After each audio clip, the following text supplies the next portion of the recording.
Busy మార్నింగ్లో తొందరగా breakfast ready అవ్వాలంటే ఈ సింపుల్ ప్రీమిక్స్ పౌడర్ ట్రై చేయండి. చాలా ఈజీగా అండ్ టైం కూడా సేవ్ అవుతుంది. ముందుగా స్టవ్ ఆన్ చేసుకొని ప్యాన్ పెట్టుకొని అందులో 1 కప్పు పల్లీలు వేసుకొని దోరగా వేయించుకోవాలి. ఇప్పుడు మనం దీంట్లోకి 1/2 కప్పు పుట్నాలు తీసుకొని యాడ్ చేసుకోవాలండి.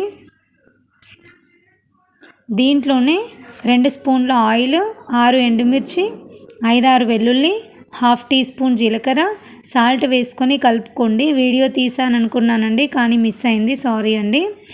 ఇప్పుడు ఇవన్నీ కలిపి ఫ్రై అయ్యాక స్టవ్ ఆఫ్ చేసి చల్లారనిచ్చి మిక్సింగ్ బౌల్లోకి తీసుకొని మిక్సీ పట్టుకోండి. ఈ ఒక్క పౌడర్ దోశ, ఇడ్లీ అన్ని బ్రేక్ఫాస్ట్లోకి వాడుకోవచ్చండి. స్టోర్ చేసుకుంటే 10 to 15 డేస్ వరకు ఉంటుందండి. బిజీ ఉన్న వాళ్ళకి ఇది చాలా టైం సేవ్ అవుతుందండి. మీరు కూడా ట్రై చేసి ఎలా ఉందో కామెంట్ చేయండి.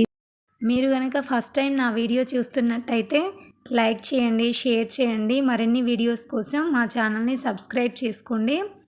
Thank you for watching.